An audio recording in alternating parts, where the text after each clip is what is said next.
गुरुगणेशाभ्याम नमः। महाभारत के प्रमुख पात्र कौन कौन हैं, ये हम देखते आ रहे हैं। हमने सत्यवती और व्यास के बारे में देखा। भीष्म अष्ट वसुओं में से एक के अवतार थे। वसु 8 देवताओं का एक समूह है, अष्टवसु। आदित्य, अदिति के पुत्रों की तरह वसु भी दक्ष की एक कन्या के पुत्र हैं। उनका नाम भी वसु था, माता भी वसु, पुत्र भी वसु। वसुओं के पिता थे धर्मराज। वसुओं को ऋषि वशिष्ठ ने पृथ्वी पर जन्म लेने के लिए श्राप दिया था।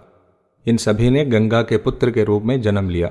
स्वयं गंगा ने उनके जन्म लेते ही उनके प्राण छीनकर उन्हें शाप से मुक्ति दिलाई।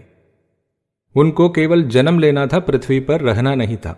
लेकिन उनमें से केवल 7 को ही गंगा ने मारा, 8वां जीवित रहा, वो था भीष्म। भीष्म एक वसु के अवतार हैं। अब उसी पीढ़ी के 2 और, विदुर और संजय। एक ऋषि थे जिनका नाम था अणिमांडव्य। उन पर एक बार चोरी करने का झूठा आरोप लगाया गया था और मरने के लिए एक भाले के ऊपर चढ़ाया गया था। जब वे यमलोक गए तो उन्होंने धर्मराज से पूछा, मेरे साथ ऐसा क्यों हुआ? मैंने इतनी तपस्या की है। जब तक मुझे याद है, मेरे द्वारा किया गया एकमात्र पाप यह है कि जब मैं एक बच्चा था तो मैंने एक चिड़िए के बच्चे को एक भूसे से छेद दिया था। लेकिन इस छोटी सी गुनाह के लिए इतना बड़ा दंड? फिर तपस्या करने से क्या लाभ? आपकी व्यवस्था ही खराब है। आपकी पद्धति में कोई आनुपातिक न्याय नहीं है। अणिमांडव्य ने यमराज को श्राप दे दिया, आप धरती पर एक दासी का पुत्र बनकर जन्म लोगे। यह है विदुर। युधिष्ठिर की तरह विदुर भी धर्म के मूर्तिमान रूप थे। इसका मतलब है कि उस समय यमराज ने 2 अवतार लिए, युधिष्ठिर और विदुर के रूप में, लेकिन 2 अलग अलग पीढ़ियां। संजय सूत थे, सारथी थे, धृतराष्ट्र का सारथी, बहुत महान, बहुत बुद्धिमान। संजय मुनियों के बराबर थे। सूर्यदेव ने कर्ण के रूप में अवतार लिया। सूर्य का एक अंश, सूर्य का एक छोटा सा हिस्सा। जन्म लेते समय ही कर्ण के शरीर में कवच और कुंडल थे। भगवान विष्णु ने श्री कृष्ण के रूप में अवतार लिया। भगवान विष्णु ने ही कृष्ण और बलराम दोनों ही रूप में अवतार लिया। दोनों ही शास्त्र और युद्ध में निपुण थे। कृष्ण के 2 मित्र थे, सात्यकी और कृतवर्मा। पांडवों और कौरवों के गुरु द्रोण की माता नहीं थी।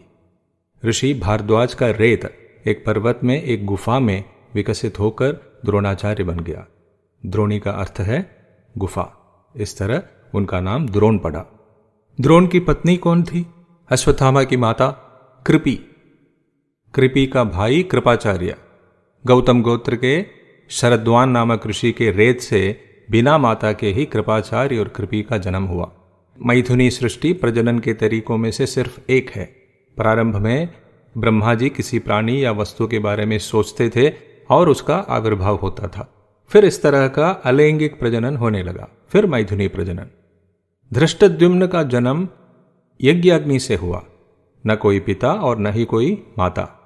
अग्नि से प्रकट होते समय धृष्टद्युम्न के हाथ में एक धनुष था जो द्रोण का वध करने के लिए था। द्रौपदी का जन्म भी राजा द्रुपद के इसी यज्ञ वेदी से हुआ था। शिखंडी द्रुपद की पुत्री थी। शकुनी गांधार के राजा सुबल का पुत्र था। सुबल प्रहलाद के शिष्य नग्नजित का अवतार था। गांधारी शकुनी की बहन थी। धृतराष्ट्र, पांडु और विदुर नियोग से व्यास जी के पुत्र थे। धृतराष्ट्र की माता थी अंबिका, पांडु की माता अंबालिका और विदुर की माता थी एक दासी। पांडु की 2 पत्नियां थी, कुंती और माद्री। धर्मराज कुंती के गर्भ से युधिष्ठिर के रूप में अवतार लिए, वायुदेव भीम के रूप में अवतार लिए और इंद्रदेव अर्जुन के रूप में अवतार लिए। कर्ण के रूप में सूर्यदेव का अवतार हम पहले ही देख चुके हैं। अश्विनी कुमार नकुल और सहदेव के रूप में माद्री के गर्भ से जन्म लिए। अश्विनी कुमार सूर्यदेव के पुत्र हैं। 100 कौरव धृतराष्ट्र और गांधारी से उत्पन्न हुए।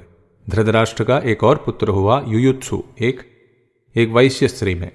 जिस प्रकार क्षत्रिय पिता और ब्राह्मण माता का पुत्र सूत कहलाता है, उसी प्रकार क्षत्रिय पिता और वैश्य स्त्री का पुत्र कर्ण कहलाता है। युयुत्सु एक कर्ण था। धृतराष्ट्र के पुत्रों में 11 महारथी थे। दुर्योधन, दुशासन, दुस्सह, दुर्मर्शन, विकर्ण, चित्रसेन, विविंशति, जय, सत्यव्रत, पुरुमित्र और युयुत्सु।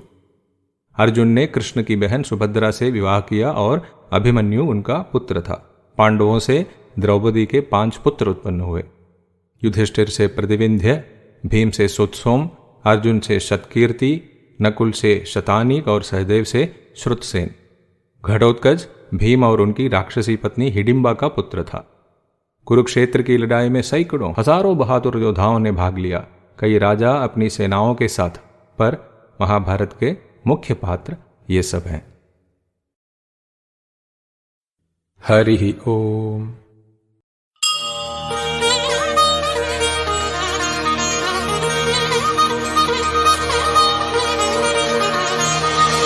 यज्ञो हि श्रेष्ठतमं कर्म